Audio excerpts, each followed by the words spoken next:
All right, folks. Welcome to this week's episode of the Pert Near Outdoors podcast, and I hope you're ready to strap in because this is a fun one. This is a rowdy one. We had the boys all together for the first time in a long time, and the first time meeting a lot of these guys. We're down at the Total Archery Challenge in Pennsylvania at the Seven Springs Resort and Casino, apparently, as I call it in here.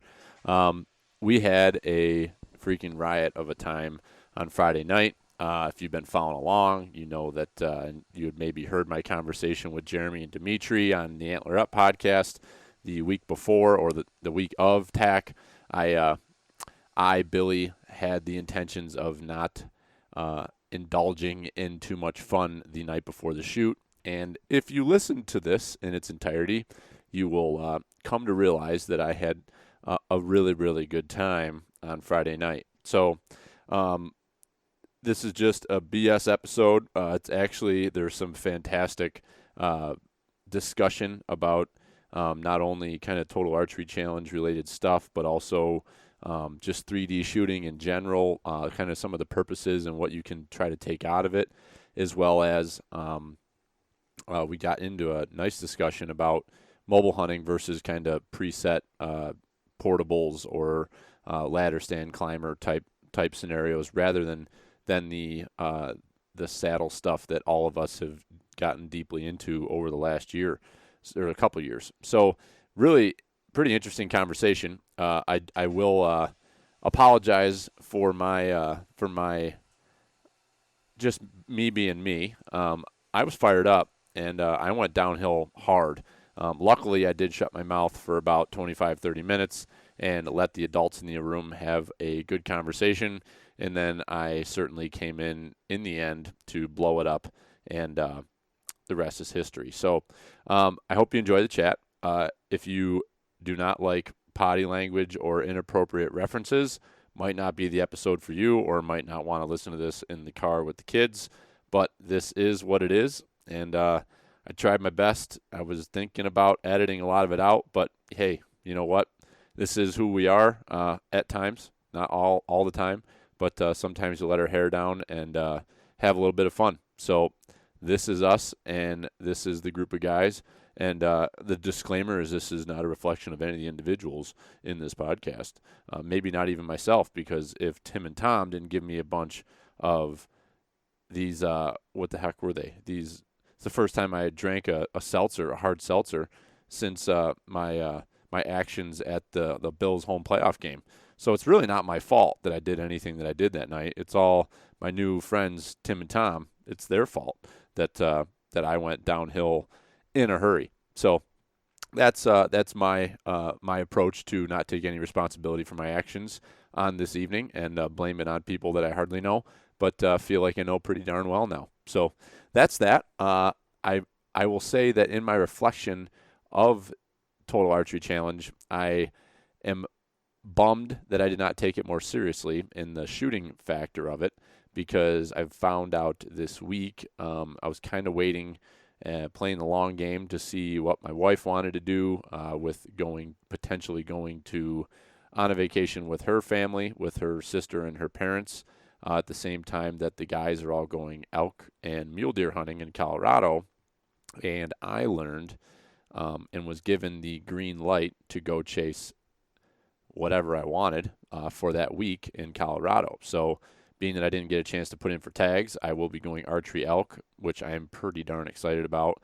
And I was listening to a bunch of podcasts today with Elk Shape with Dan over there. I know Jim turned me on to him, and he does a lot of good stuff. I know Jim raves about him, Jim DiAgostino. And so I started listening to his stuff today, and it's got me pretty fired up and pretty focused. I've never solely gone on an archery elk hunt. I have archery elk hunted for a couple days, but that was after I had shot my mule deer back in 2017, so it was kind of a half-hearted effort. But this is going to be 100% focused archery elk with those guys up in the mountains. They're going to be after deer, and I'll be after elk. So I'm pretty excited. But it's kind of, as I'm reflecting on the editing back this podcast and listening to myself, having a pretty darn good time, not really too locked in on anything. I wasn't training for anything. I'm not getting ready for any big hunt in particular, so my hair was back. But I'm kind of glad that I went and had a good time, because I think, listening to the podcast that I was listening to today, really makes me want to, I got to focus and I got to lock in. I've got 3 months to prepare for a hunt that I normally have 1.5 years to 2 years mentally and physically to prepare for.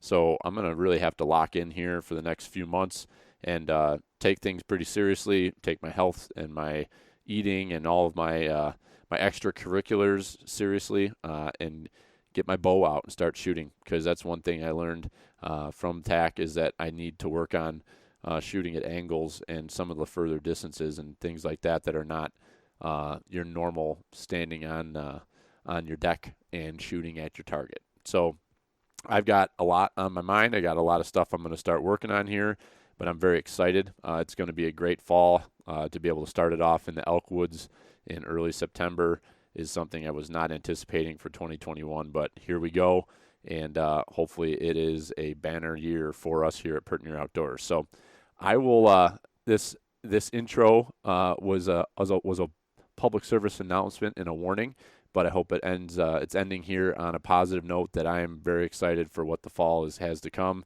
and I will stamp the end of this that I had an absolute riot meeting all these guys for the first time. Many of them, the only person that we really knew, people that we really only knew from this group that's on the podcast was Jim and Brock, which we had met a year or 2 years ago when we were down there.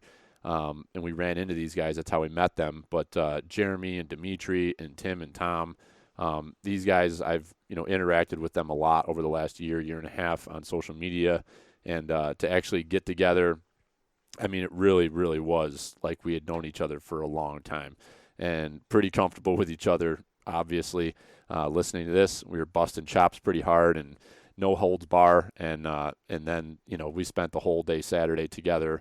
The majority of us, and it was really cool. And Saturday night, we ended up deciding not to podcast. We had a pretty nice night, everybody just hanging out, pretty laid back. We hung out at the trucks, grilled, met some people that were passing by, and then went back to the hotel room and watched some playoff hockey and shot the shit and talked about stuff, and called it a night early. So it was a great time, and I really look forward to the next time that this group of guys can get back together, and whether it's next year at TAC or maybe we can tangle sometime this fall to chase some whitetails around here in New York or PA. So good stuff. I appreciate everybody listening. Hope you enjoy this discussion. Hope you get a couple laughs, and next week we'll be back to maybe the more serious stuff that you're used to here. I don't know if that's what you come here for or not, but we will be back to your regular programming next week. Have a good one, everybody. Stay well. Keep feeding them.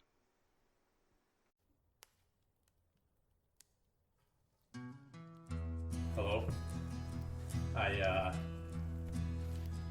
Yeah, that's your Yeah. name. Squirrels got me. Big Jim. Yeah. Really, really, really, really cold and fun. Cold and fun. Cold and fun. That's good that you think that of it, because that's what deer hunting typically is cold and fun. Yesterday morning, I'm glassing up on the pass, and I see these deer moving, and I'm like, ooh, there's deer moving. All of a sudden, I just see this person just head down, just hauling ass, wearing shorts and a t-shirt with a pack on. And I'm like, is that Tard? My dad always talks about floating through the woods like the autumn breeze. So Robert's when you're the 275 ghost, pounds, I don't know how you do that, but the Freightliner. It's just like a creeper. You're just kind of up in the corner watching what's going on down there. yeah. He's like, He's up there slapping it, pissing all over everything. is it warm yet? How did you know the name of the actor? That's right. I know. Why did you say his name? Hervé Villachez. Remember this? You know what pert near means. If you know what pert near means and you live in America, you're a redneck too. Welcome to the Log Talk Podcast, brought to you by Pert Near Outdoors. Who's in charge here? You are. I am. This is Yeah. the fucking This is a Pert Near podcast. Pert Near. I think this is gonna. Hey, have to this be a could be. podcast. Yeah, This is gonna drag Jeremy's down if we put it on. Yeah. This is probably gonna reduce the amount of validity of amongst. You Hey, guys, we'll- you guys we'll- are known for doing this. We Jeremy. would It's go not over. from 5 followers to probably 3 if we Yeah. posted this podcast. No, I think this is what people want. People want People want to know they want to know what happens. how big it is, Bill. What happens when they drink seltzers that are from a legitimate producer of a seltzer? I got a black cherry hard seltzer. Oh, it's hard, right in where you want it to be. It's a Susquehanna cock seltzer, right in there. Just feeding them right in the breeding basket, right in there. So where are we? We're Does anyone know? we're at the Seven Springs Resort and Casino. Room 430. Phil, do you want to say who's all on and Yeah, so that wait. we could, like Are- clean this let's- up? All right, hold on. Let's don't post any of this yet. What are you talking about? This is gold. This is called Radio Facebook Gold. Live right now. Make sure because I could barely hear well, I guess I can hear. You can hear? Yeah. I can hear Okay. you. All right. Hold on. Let me. As the engineer, let me get on. Okay. Why don't you talk a little bit? I just text Dudley. He's Check, gonna be here check. in 5 Yeah, minutes. that's a little low. That's a little low. Check. 1 Can- 2. can one, we- two, 1 2 1 2. I got a think we couple. should start with Jim's story with Dudley in the Okay, so elevator. there we go. There we go. Oh my God, Jim. There it is. Tell us. Just to Jim, give it to us. Dude. That's Tell us. There we are. 4th floor, total archery challenge. The in door Seven opens. Springs Mountain Resort. Okay. The door opens with a ding. Ding. Okay. Door opens. There he is, John Dudley in the flesh. Did he have shades on? He had shades on, dude. When you're cool, it's always sunny when you're cool. You know? I wear my sunglasses at So, night. so the first thing he says is, of course, dude. And, like, we're all, that's the first thing we say is, dude. So then I'm pointing at my water bottle going, dude, you're that dude. At the knock-on sticker that I got for free today. No, dude, you're that dude. And he's like, yeah, I'm that dude. And he, like, gave me, like, the high five. And then I was like, and then I casually went, hey, what's up, Shay? Good to meet you. Like to his wife, his name But is you Shay. already met But her. That's what's awkward. The only guy, yeah, and the only guy that calls her, or the only person that calls her Shay is him. And I gave the whole, like, hey, what's up, Shay? Like, this guy's 6'6". He's going to fucking roundhouse me. And I'm like, doesn't Yeah, matter. but you got to I would remember, never wash my face again if he punched Jocko me. broke his neck, so that means that you could pert near. You could. I could pert near take him. Yeah, I mean, just saying. Yeah, I don't know. I mean, I hope Duds is just outside that door there. Well, he probably would be here on this podcast if Jim would have I messed it up. blew it. I blew it. I'm sorry. Jim creeped him out. Yeah. I mean, he could be sleeping in his trailer, but he's sleeping in the Seven Springs Resort and Casino. Yeah. You're down here in Bangladesh. Yeah. You know. I was going to go knock on his door, if you know. Knock what I on, mean. you know what I'm saying? Yeah. But you didn't. No, but I know a guy. Yeah, I know a guy. Something's knocking on down there. Yeah. Oh, So God. what's we got? We're here, first night, everybody together at the Total Archery Challenge. We learned that we need to do this for the whole week, like the whole duration I of this think time. we're progressing. We're Yeah. learning. Yeah. We're going to do pre-shoot and post-shoot, I think, right? Is that the Brock, plan? you got cute toes, bro. The He way does you have just really nice you toes. just tickling them some bitches together. Look at that. Oh yeah. Dude, you're on a podcast, man. Congratulations. Brock's on a podcast. His toes are beautiful. Oh, right Brock's in between toes, the big honestly- toe and the little toe. Bill, honestly, if Brock had an OnlyFans with his toes, I'd probably subscribe. Dude, he's got nice feet. Brock's got nice feet. He's got nice feet. Maybe that's where it is, like male feet. Can we tag OnlyFans. somebody? It Tag might him. be- He's at you might B grow Sherman, faster than a at B hunting Sherman on podcast Instagram. network, Everybody honestly. find him. Okay. No, They no. look Brock. soft. Brock has only been in the Seven Springs Seven Forest. Springs. Yeah, that's it. Soft feet. Soft feet. Tom, you're coming hard in the paint here, Tom. Mm-hmm. Hard in the Sorry. paint. Can we got- say It's all who's the all here seltzers. too? Yeah. We got Big Jim in the house. Who else is here? We got my brother, Big Jim. We got Senior, Mr. T is in the house. We got Brock. I don't know what your last name is, Brock, but you're a nice gentleman with Brock nice Sherman, toes. a.k.a. Beautiful Toes. Beautiful toe, beauty toe, Yeah, beauty toe. Soft toes. Mr. Toe. We got Jim at Keystone Precision Archery. We got Jeremy at Antler Up Outdoors. You get it right. Excuse me, Jesus, mighty. Come on. You know Listen, who, somebody gave me this seltzer that's hitting hard. That's a hard hitting seltzer. I got 4.5%. Yeah. I got Tim. How do you say your last name, Tim?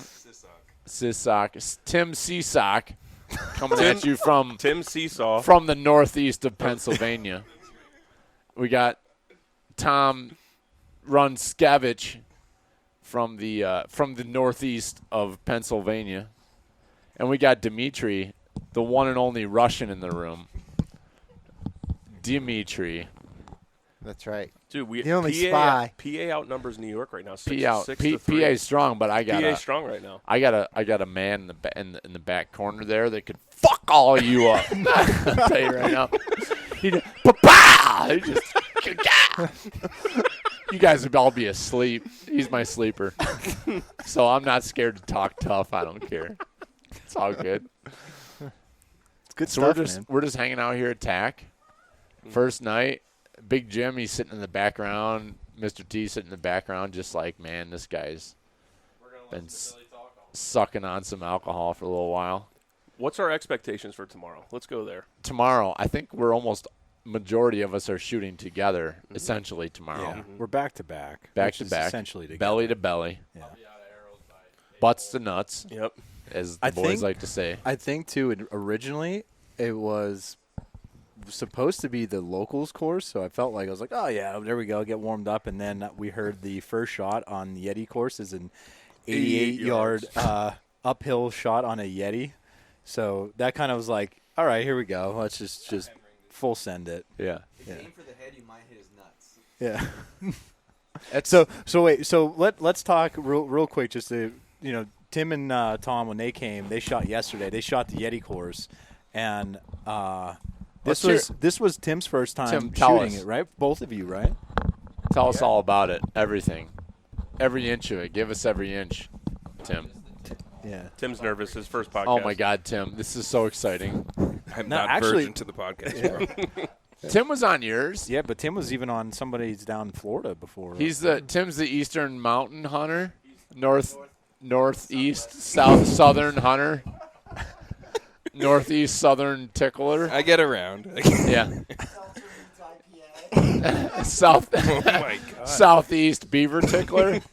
Oh my God. That's quite at the introduction. Is that accurate? Do you tickle beavers, sir? Answer my question. I kill things. I kill Do you a lot prefer of things. bearded or non-bearded beavers? Oh my God. No. Let's talk about it has nothing to do with God. Tell us about the beaver. Fur taking outdoors. Are you married or not married? I am unmarried. Okay. So what's the beaver Eligible actually? bachelor over here.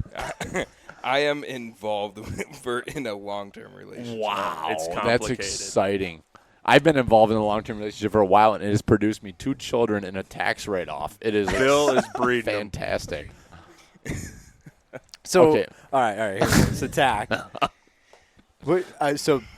First timers for Tom and Tim and Dimitri. Oh boy. So, what was your expectations coming in? Like, I guess I'll go first. I got the headset on, right? Yeah, that's you. I guess my expectation was I had no expectations. I don't shoot my bow a lot. You just kill shit. Last arrow I fired was when I shot my buck in the fall. So coming into this, I expected to lose a lot of arrows. Expected to have a lot of whiffs. And expected to get my ass kicked, for lack of better terms. When we first got here, our expectation was we chose a course that would somewhat be in our fixed pin range and pulled up to that first target. The Yeti at, 88 yards? So we're kind of a little overwhelmed at that point. Let it rip, shot him in the toe, counted it, 5 points, and moved on to the next one. So at the end of the day, I love the course. I actually enjoyed shooting it. I'd come back next year. I think, too, what confused us was when we originally signed up, it was that Yeti was supposed to be from 25 to 70 yards, which Correct. is where you were, like you said, you're going to be comfortable with a fixed pin. Yeah. But things changed when we ended up getting here. I don't know if they switched the courses around or whatever like that. So Yeah, I don't really know, but so the first one we pull up to, your first tack target 88 yards, second tack target 82 yards. I'm just like, what is in store for the rest of this freaking 23 targets? What was the longest shot on Yeti? I think it was the 88. Was the longest one. But That's right off the bat. Yeah. Right off the bat. And, honestly, if we would have skipped the group in front of us, because we were behind 15 people. Now, not to mention, it's pouring down rain, and the weather is shit all day. It's muddy. I think if we would have finished on those first 2 targets, I probably would have shot better on them. But coming out of the gate and just throwing a 90-yard arrow out there, it was rough. But as soon as you got in under the canopy, the targets let up a little bit. Everything was between 30 to 60. And at the end of the day, I think I was impressed with my, losing 1 arrow, missing 4 targets, I think. I broke 1 arrow. So basically what he's saying is if we break more than 1 arrow tomorrow with a slider pin. You didn't do as good. Yeah. You finished second. Yeah. And second sucks. Which I'm okay with. Well, Tom, what about you, man? So Tom had the total opposite day. So here's Tom's point of view here, Bill. So, I like to shoot my bow. I kind of have I go off my back deck, and I have a 23 yards is the farthest I can shoot. You got a big deck, do you? Oh, it's average size. Yeah. For a white guy. Yeah, for a white guy. Yeah. But nice deck. You got a good distance there, do you? Yeah, 23 yards. So that's like my bread and butter. So I'm like, okay, I feel confident. I got up to 60 yards of my fixed pins. Like Tim said, the Yeti course is supposed to be 70 yards at max. I'm like, all right, if I do a little Kentucky windage and kind of figure out what the equilibrium of the earth is at the time, I could probably just shoot a little bit higher, and I'll be all right. It's going to compensate. So I went in with a dozen arrows. I'm like, all right, there's plenty of arrows. There's 25 targets, 12 arrows. What is that, 50% or so? I can miss. No, yeah, it's pretty much 100. Yeah, I don't know. I'm not a mathematician, but if I was going to guess, it's a good odds that I'll probably not run out of arrows. Yeah. Well, target 23, I had to skip because I had 2 arrows left and I had 3 targets left. So that's kind of how my dozen arrows situation went. And I did, though, the last 2 shots, I got a 12 ring and a 10 ring. So I left the course a little bit happier. You felt good. I felt good. So thankfully for Jim with Keystone Precision, after drinking a couple beers tonight, I feel confident in my next arrow selections. Yes. We're going to hook him up like a tow truck. Yeah. Yeah, it was 100% yeah, the it's arrows. nothing to do with you. And my Kentucky windage was fine. I think the rain, it was a harder precipitation than I'm used to in the northeast of Pennsylvania. When you say Kentucky windage, what does that mean? Pennsyltucky windage. Yeah, I don't know. I heard about it in history class, Revolutionary War, muskets and stuff. Yeah. It's the wind you can't feel. Yeah, it's the wind you can't feel. It's from the nether region. Yeah, it's from the nether region. It kind of comes up from below you. Yeah, then it hits the Canadian, and then the trade winds and stuff, and then it comes around. Yeah, and then it comes into from the eastern trade side of the. Yeah, then it blows across you and stuff. So as long as you compensate for that, you're pretty much golden. So that's what I read on a forum. Makes perfect sense. If somebody said it on the internet, it must be true. Yeah, I think it was Rockslide, honestly. yeah, Kentucky windage. Look it up. But yeah, that's how I have 2 arrows left. So Tom, you're a revolutionary in what you do, and we appreciate everything. We really do. Yeah. Someone's got to lose arrows. You're speaking the truth. We're coming out here. Most of us sitting in this room are whitetail deer hunters, and it's freaking June. We are not out shooting our bow for 3 freaking hours a night. We shot a deer in November. Yep. And we put our bow in the case, and we put it away. Exactly. And we said, "You stay right there, Bo. Well, I don't. You don't move, okay?" That's not necessarily true. Jim, you know what, Jim? You shut up, okay? Jim, you shut your mouth. You shut your mouth. The rest of us grab our rifle, and we put a big round in there. And we say, okay, I'm going to go shoot a whitetail with this round here, right here. 300 win minimum. 300 or 7. I shoot a 7 mag, which is comparable. It's a big bitch. Yeah. I figure if there's 2 doe, I can shoot. If they kind of get behind each other, you get double through shot. them. Yeah, I'm a through shot type of guy, too. I never exercised it, but that's my dream. You're speaking. The what? Tell them about your through shot on the course. Oh, yeah. I only missed, I probably missed at least 10 targets, maybe 9. I don't know. Because one actually I did hit, and Some bitch was actually there's a rock behind the target, and I hit the target, and then it like just went through enough, and then it shattered my arrow because there was a rock behind it. So that technically, I don't consider that a miss. I still got a broken arrow, but I didn't miss that time. Yeah, allegedly. I didn't see it. Yeah, you weren't there for it. I wasn't it there. Happened. Yeah. So, anyways, my recommendations and what I'll do next time is go to Walmart, buy the cheapest arrows you can, get at least 3 dozen if you're gonna do one course. I gotta 6 go. dozen if you do. You gotta go. I gotta go pee-pee pee pee. already. Yeah. What are you feeding me here? This is some sort of Jurassic Park shit right here. Hey, is that kombucha? Yeah, it's kombucha shit. It's a kombucha seltzer. Honestly, it's about 12.2% alcohol. 0 calories though, so the women will like it.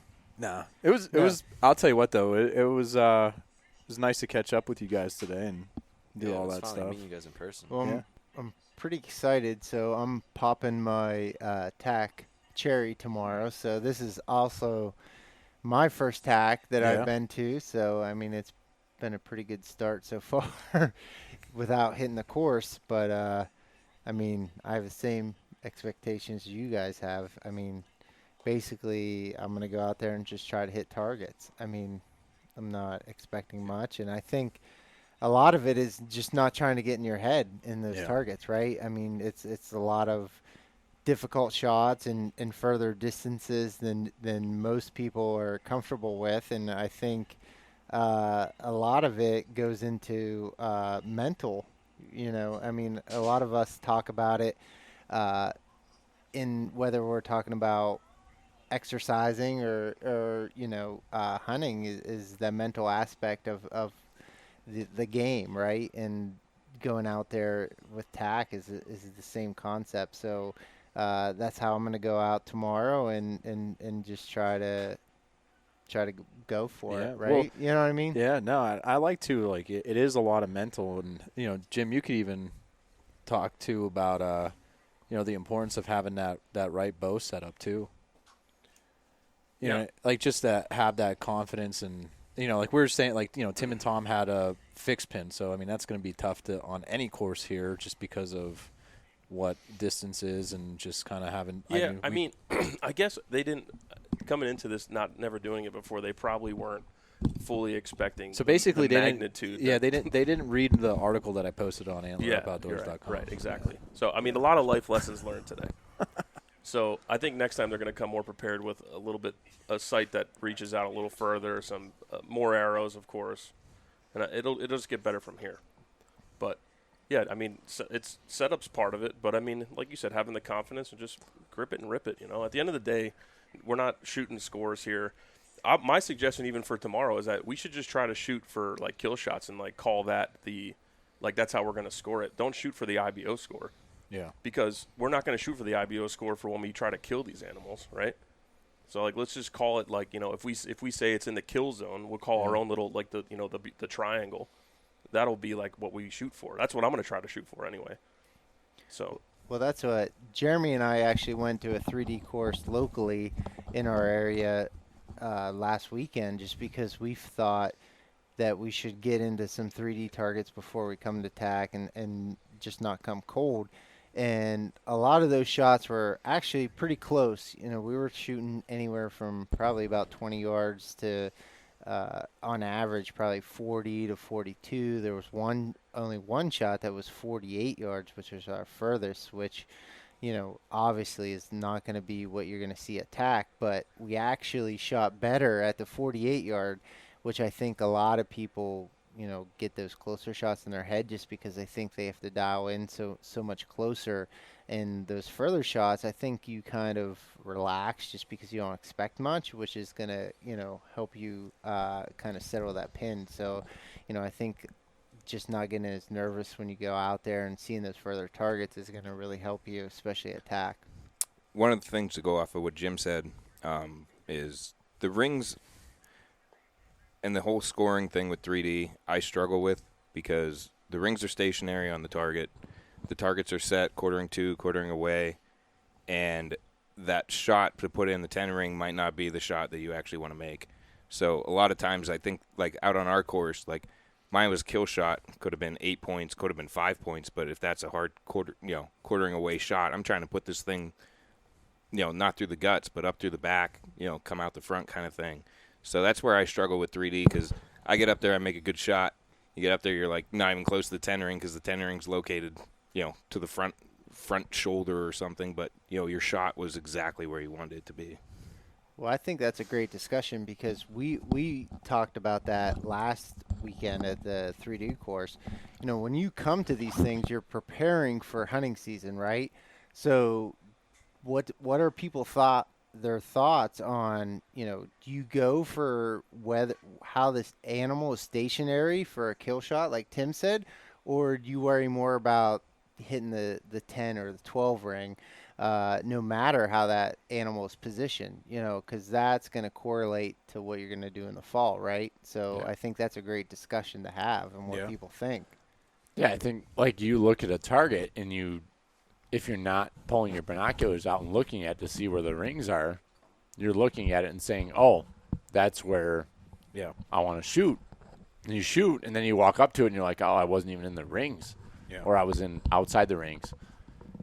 But you feel like it's a good shot. Right. So I think that's the tough part about what you're doing here is that you're not really shooting for a score. If you're out here trying to shoot to help yourself get ready for hunting season, you're more or less shooting for the location and the situation rather than actually trying to hit a score. I remember, which I think that's what's good about this is that it's not all about the score. It's about it's about the situation. Yeah, and that's the one I remember listening to an older Wired to Hunt podcast when Andy May was on, and when Mark was needing help like with the shot process, and Andy May helped him with that. I remember him saying like TAC is great because it puts you in different angles, like hunting situations. And I remember him saying, I go through that course solely to shoot kill shots. He said he didn't care about the 10 ring, the 12 ring, whatever have you. And kind of going back to last weekend with Dimitri, my first two shots, like I just kind of came out of the shot a little bit earlier than I wanted to. And the third shot was on a white-tailed deer, and I put that right behind the shoulder. And once I saw that sucker be where it was, and I was aiming for that, I wasn't going for like the 12 ring. I just, on a deer target, I'm going for that like right where behind the shoulder. It's just, that's just where my brain is. And once I got in there, and Ian and Dimitri were like, nice shot, great shot. And once I hit that, I was smooth sailing the rest of the way. Like I felt pretty good about some of those opportunities. So it's fun, it's challenging, but Tim, like I wholeheartedly agree with you. I like to kind of go into it like, okay, if this is a good opportunity to place a shot in between some trees to get behind the shoulder like that, rather than go for that 12 ring, let's go for it. The TAC staff does an excellent job of making everything situational and keeping it realistic to like real hunting situations as you possibly can with a still foam target. Yeah. And I think we should go into it tomorrow with, shooting for kill shots and somebody's getting rowdy out there. Taking your pin, following up the leg, finding where you want to shoot the kill shot and letting it fly. Yeah. I think it's after our shooting yesterday, I think it's a humbling experience too, because like I said, I usually just shoot off my back deck and I shoot at 20-something yards. Oh, 1 second. I want to see your titty! What's going on out there? What's going on out there? I'm sorry. Are they feeding them out there or breeding them? John Dudley's out there. Yeah. Dudley? No. Oh, I just actually DM'd Uncle Duds and said podcast in 4:30. 4:30. Yeah. 4:30. Hopefully you got the right Yeah, room. if anyone listens to this, if this post sometime before we leave, 4:30, it's where it's at. 4:30. Actually, I said, hey, morning. Uncle Dud. Oh No response. gosh. No response. So, all right, anyways. DNS. All right, back to the disappointed, not surprised. So post-shooting, very humbling. I shoot 20-something yards from my back deck all the time. I hit bullseyes all the time. You got a big deck on you, do you? Yeah, big back 23-yard deck. 23-yard deck. So anyways, shooting this, and after losing so many arrows, breaking so many arrows, and again, I'm not going to be shooting a whitetail at 88 yards, but it just goes to show you that there's so much like variables. Like just I want to come over and sit on your deck. Anytime. Come on over. It's the deck-friendly zone. So, so pretty much, like I said, it's just one of those things that just kind of humbles you and makes you realize kind of practice more different situations for your shots. And, again, because you never know what's going to happen in the whitetail woods. Like this last year, I shot 2 deer, and they're both within less than 15 yards. And, again, I didn't practice at those close of shots, and it's one of those things I wish I actually had more experience with at closer yards. But just having that wide variety of different situations definitely makes you a better archer and overall a better hunter, and it's going to lead to more success. It would be interesting if they like set up like little spots where you can get up in a saddle or something and like shoot out of like a tree stand type scenario, or even like an elevated platform of some sort. I know they have like cliff shots and stuff, but I think it would be interesting for us whitetail tree stand hunters to get 1 or 2 of those in there, you know? Yeah. Yeah, because what's that? Yeah, insurance. It's liability. Yep. I definitely think having Science. a rangefinder that compensates for angles is huge, because I didn't have that, and just from seeing some of these angle shots, like I was ranging 95 for that Yeti target when it was really 88. So that just goes to show you, like, that's a huge difference. That's if a you huge were difference. in the woods and had a shot at an animal. What are you using for a rangefinder? I just have, I think, a Nikon Pro Staff. I think I use, which again, it's a good rangefinder. Yeah. But like when you're at those different angles, it's it gonna doesn't have change. the angle compensation. Yeah, so I think that's important. That might be something to upgrade before the. I love that they back the targets up like ridiculous distances, because it magnifies all the little mistakes that you make. Yeah. And it keeps you in check, and you're shooting in front of people, so you get that like hunting pressure, quote unquote, you know. So you have to settle your heart rate and make a good shot. You know, I think it's great practice. It's fun. I agree. Brock has beautiful toes. I just fuck. He just keeps rubbing them. The kid's just rubbing. I don't know what's going on that bed, but I'm just like, damn, I want to sleep there. You know what I'm saying? I mean, I love my wife and stuff. You know. Yeah. But if you had a bottle of Jerkins right now, you'd definitely be rubbing those toes. I mean, if I had no, you know what I'm saying? Hey Brock, what's up? Yeah, what's up? Peace sign, bro. Your toes come here often? But I think that's a tough part about this entire experience here. What else do you, go ahead. Sorry, Bill. All of us realize that a lot of these situations are not realistic. But what's that, Jim? Is there something? Oh, see if Dudley's out there. Oh, fuck all duds. I messaged him. He didn't respond to me. It's probably because my name is Pert and you're outdoors, and it's just very, very unassuming. What else do you like about TAC? I love the event. Yeah. Like, that's what I'm here for. Like, I'm here for seeing you guys. Like, I'm here for interacting with people. I'm excited about tomorrow to shoot.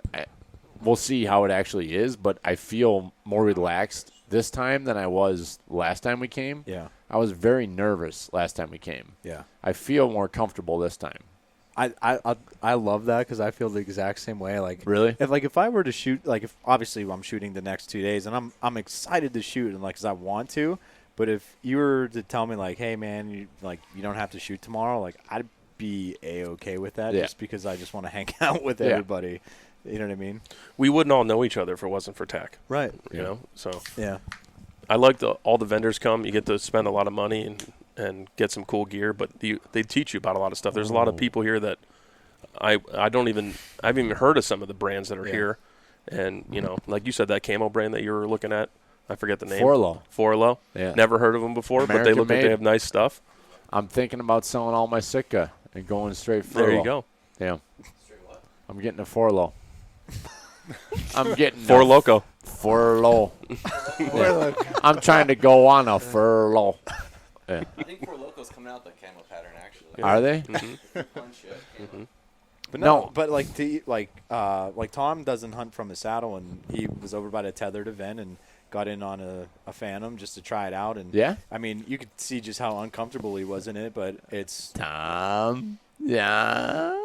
He has a whole setup of what he's running. And I just got the Hush tree stand from out on the limb, and I highly recommend that to any guys that are into the any guys tree that stand like games. stuff still like doing, that. Yeah, still doing tree stands. Into that kind of thing. So yeah, like you've never saddle hunted. No. But you tried it. You put a saddle on. But So, yeah, but I so, put it on. so like, to be fair, and this is the number one thing, like even like at the tethered event, like you have to practice and get comfortable in that. You know what I'm saying? 100%. Yeah. You can't just be like, okay, boom. I'm a saddle hunter. Yeah.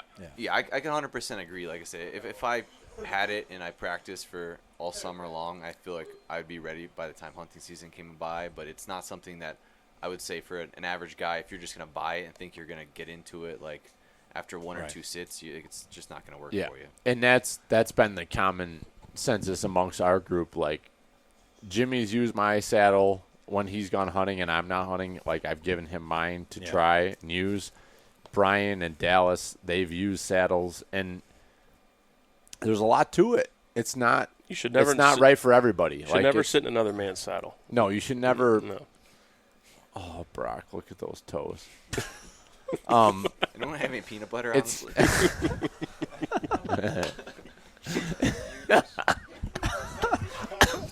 As Brock exits the room. Yeah, just put some socks on. I'm sorry. I'm not sorry. I'm sorry. But it seems funny. Like, saddle hunting is yeah. That's not. You got a flute in there, or what do you got? Brock's gonna outshoot us tomorrow because he's well rested. He's gonna, I haven't seen him indulging in any adult activities this evening. But saddle hunting's funny because I feel like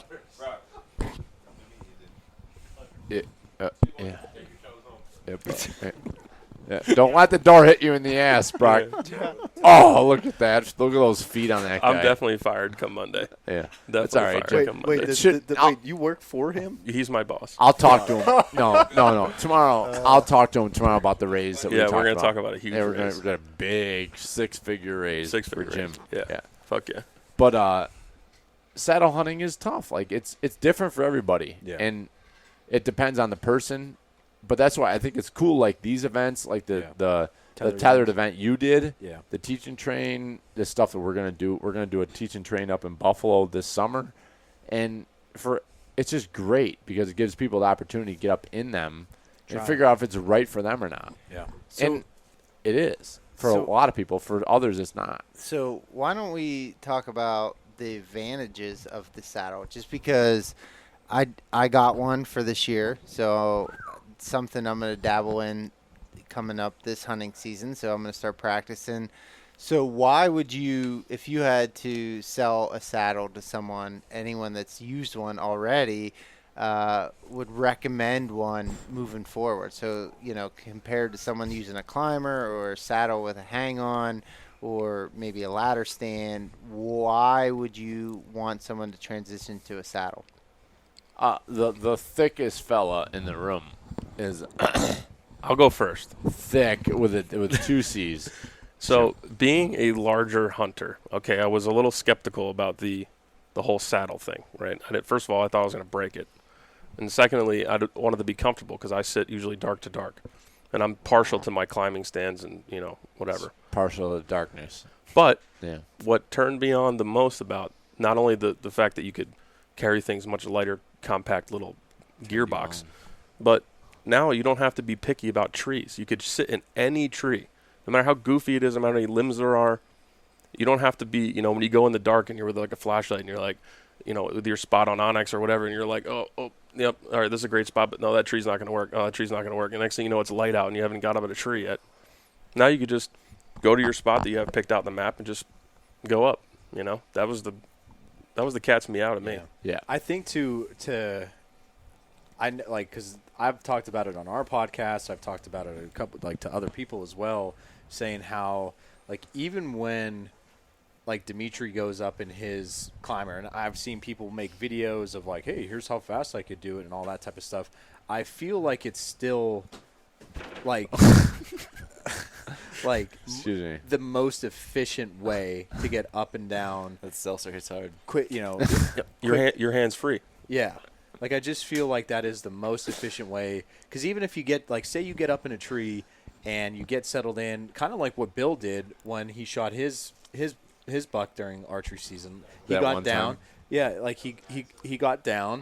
He made a decision to move to a new spot. I feel like when you have bigger items, it's more clunky. Mm-hmm. Even if it is compact, it's still more that you're dealing with compared to just to for Tom and Tim, like you guys don't film, right? So that's a ton of gear that they're not using. And if you're just, man, like I would love to not film because I would just have my saddle and my sticks and like that's it. Everything you guys are saying.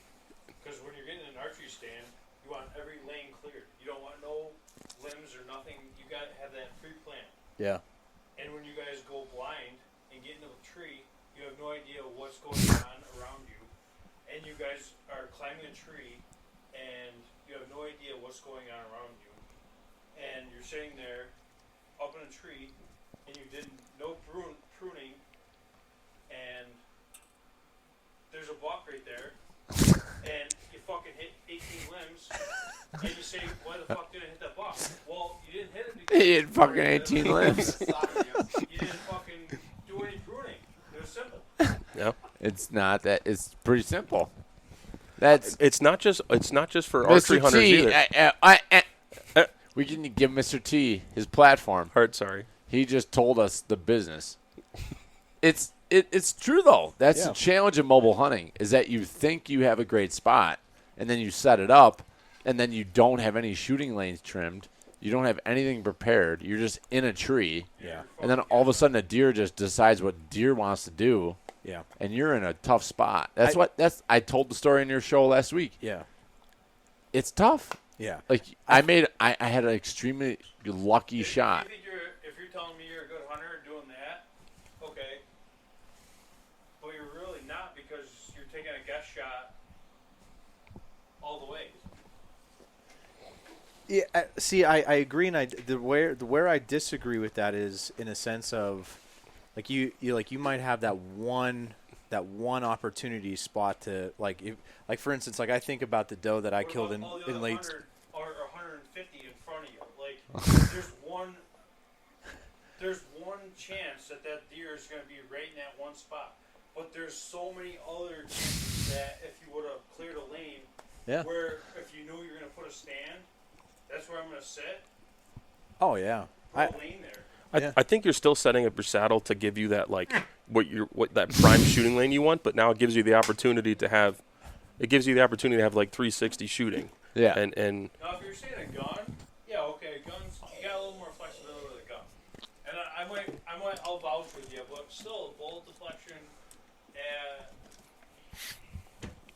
you're not going to win all them rounds either. But a bow round.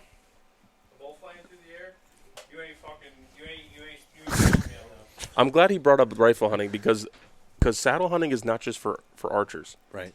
I take it when we do deer drives. I take it everywhere. I take it on his deck, 23 yard deck. How big his deck is, I take it. Yeah. But seriously though, when we do deer drives, I take one stick. Tim Ronskevich, I'll take his deck. I take one stick. And I climb up just high enough where you could see over top of the mountain laurel, right? Yeah, the laurel. So when you're on a drive, it gives you that little bit more of an advantage point, and you're wearing your saddle, so it's not like you have to set anything up or climb or carry in a clunky tree stand.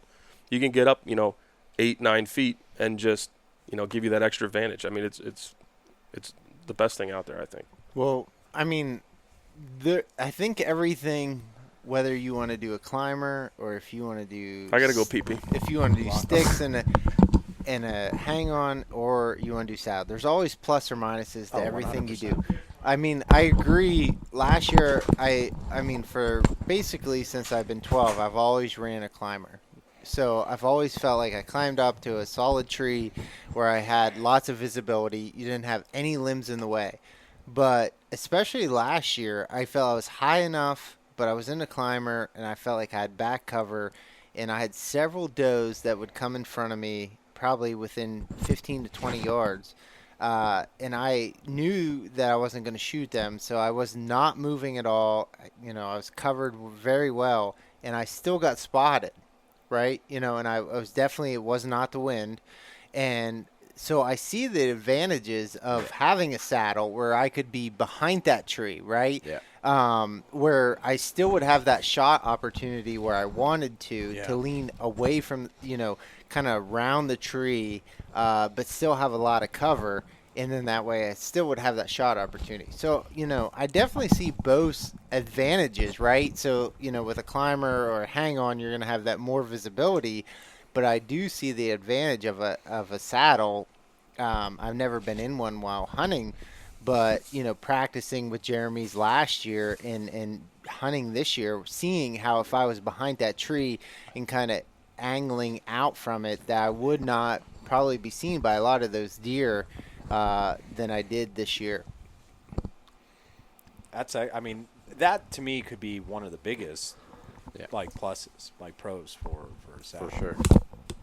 Because that's usually too the first thing that you see on videos, why should you saddle hunt, or pros to saddle hunt. It's I think Dallas.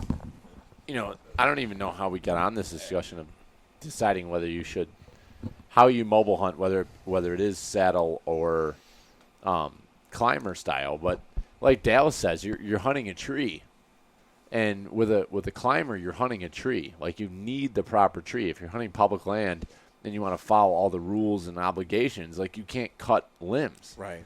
So you're looking for the perfect pole tree, but pole trees are typically not in the best hunting locations. Yeah.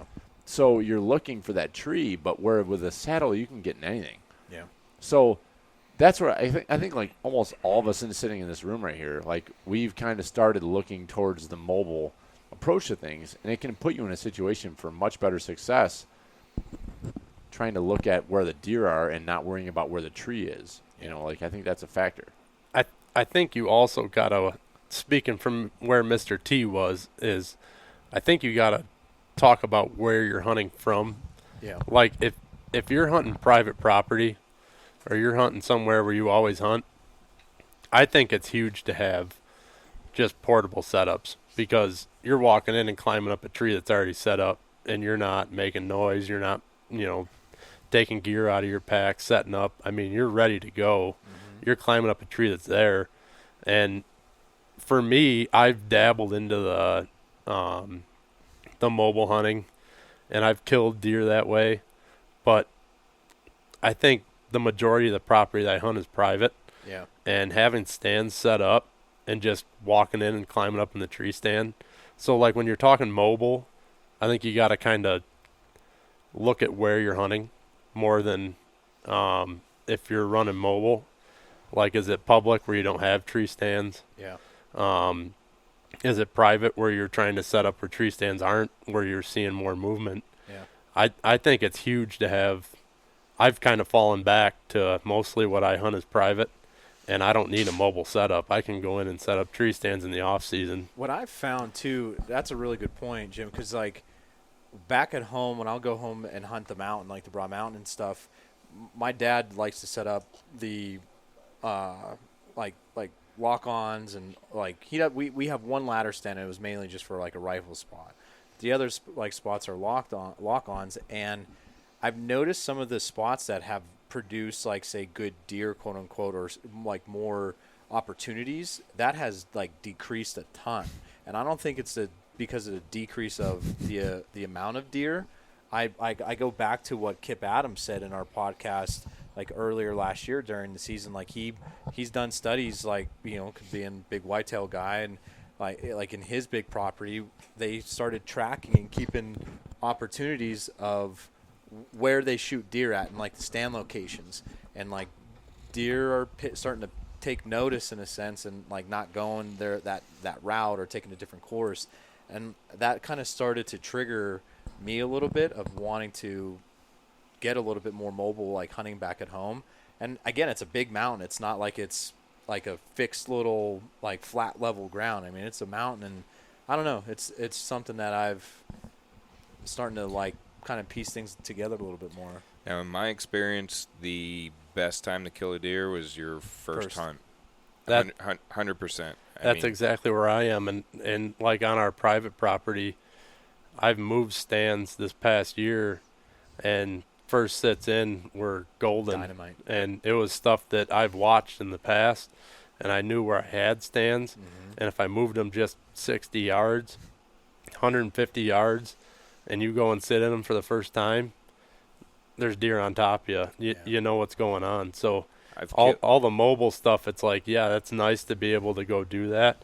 But if you're not looking to get into that and you have private ground, I mean, go the weekend before you want to hunt it, move it, stay out of there for a week, go in there that next weekend or when the wind's right or whatever, and next thing you know, you're right on top of them. Yeah, great point. And that's how I killed both of my biggest bucks this year. Both of them touched about 130, and those are my biggest bucks. And the first time in up at camp, I killed a beautiful 8-point that we had on trail camera, and then on a drive on our buddy's property, I had a stand in there. I never hunted it.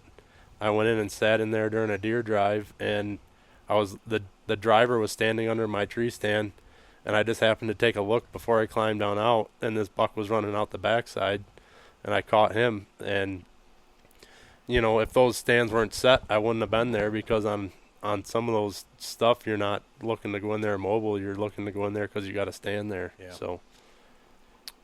Yeah, I mean, most of my experiences before the saddle game that I got into just last year, most of the bucks I killed were just based on sign, finding that tree for a climber. And, you know, I think one of my quickest hunts was about 15 minutes. Just got in there at the right time, found the right stand or the right tree, climbed up it, and 15 minutes later, this 10-point walked by and arrowed him. But I've also hunted. I've had a little bit of private land in my life where it was like 30 acres, and I had a couple set stands on there, and I killed bucks out of there. But that was always like a more comfortable like drawback for me. Like if I didn't have a place I wanted to actively hunt, I'd just go here and I'd hunt out of one of those stands. Or if wind was bad, or if I didn't get into an area to actually scout it out, I'd hunt this area. And I started to learn it to a point where I knew when bucks moved, how they moved about the property, and then hung those stands accordingly. And through the 10 years of hunting that, I moved the stands quite a bit. I killed multiple bucks out of the same stand here and there, but I eventually lost that land just due to a change of the owner. But in my experience, like my game has been a lot stronger just in going into an area, trying to figure it out during the season and hunting a deer. Last year I killed my buck after hunting him for 3 days. Saw him on the first night, saw him on the second night, killed him on the third night, and was able to, I ended up seeing him from 3 different locations, covered about 400 yards if you drew a circle, and just happened to be able to understand what that buck was doing throughout the 3 days. But if it wasn't for like the mobile opportunity, I could have sat in the same tree I saw him the first night and then just waited for him, hoping that he was going to use that same trail or use that same pattern. But it was a lot of it was more of it was the biggest chess game I think I've ever played in the deer woods, was trying to figure out what this buck was going to do. And saw him 3 days, and it took me 3 days to arrow him. But it's a pretty neat, like, that hunt, like, when I actually like sat back and really reflected on how it went, it was cool, because like the first night, saw him, had somewhat of an opportunity at him, didn't pull the bow, or didn't pull the trigger on him. And then the next night, I got in there late, and it was kind of an observation sit, but I kind of caught him right at last light, out of range. And then the third night, I killed him with like 2.5 hours of daylight left. Wow. And just moved into his bedding area a little bit closer, found the hot sign, and he just happened to show up again. It was pretty neat. And Tim, for your buck, you shot your deer out of a climber, and that was in October. I shot a 134-inch 10-pointer with a drop tine early October, and that was out of a lock-on stand. First time in that area. So I think the key is, like, whether you do a climber, whether you do a lock-on, whether you do a saddle, I think it's just the mobility and hunting the sign is the most important thing. Just kind of find what fits you best and what works for you, and I think that's the key to everything. Like I said, you can get in a saddle, you can get into whatever you want. It's just kind of finding that sign and hunting it is the biggest thing. So yeah, so people are stalking. Yeah. Well, I think that's where I'm coming from, is like on our private property, we've talked that I've only had like spots set up where I'm like, I'm going to hunt here. This has always been a good spot. And you get stuck in that. And even moving 60 yards in a spot that you've hunted forever can make a huge difference. So not over pressuring it and moving it just a little bit and only hunting it when the time is right can make a huge difference. Yeah, that's 100% it. I mean, you can blow a spot out before that spot even became hot. The other thing is running cameras. I try and be a little bit more careful anymore, just because you're going in. Like when trail cameras first came out, I was young. Like I wanted to see pictures, right? So I was in there every 4 days. You had a memory card that held like 50 photos, so you were in there constantly pulling memory cards. I think a lot of them you had to like download right at the camera. Like so. Now with the cell cams, you don't even have to go in there. Like that's just a game changer. I haven't used them yet, and I'm still on the fence about it. But I think in the right circumstances, I like them. But like the way I use cameras now are a lot different than I used them before. I don't put anything out. I kind of just stick to trails, trying to understand deer movement, and Tom and I talked about this before, but really trying to over camera an area to a sense where you're putting 2-3 cameras in a 50 to 100 yard radius after you find that buck you want to chase, to really understand how often he's using that area. Right. If you're getting a one picture of him every 2 weeks or something, he could be going on the backside of that tree. He could be going 50 yards on another trail. And until you start getting multiple views in there, like multiple opportunities, you can really figure a deer out pretty quickly. I blew an opportunity on a deer a couple of years ago. One of the biggest bucks I've had an opportunity at by doing that, and I just patterned him down. I stayed out of there, and I realized I put together the weather, the wind, everything, and finally like picked that day to hunt him. And he walked in right behind me, and I just wasn't ready, and I just blew it. But well, Billy talked about on your guys' podcast how where we are, the north-south winds are really the only ones you can depend on. And one of the spots that I hunt on our property we call the middle meadow or the family stand food plot. And if you have your ordinary west wind, the wind's coming around our point, and it's actually pushing back like southwest.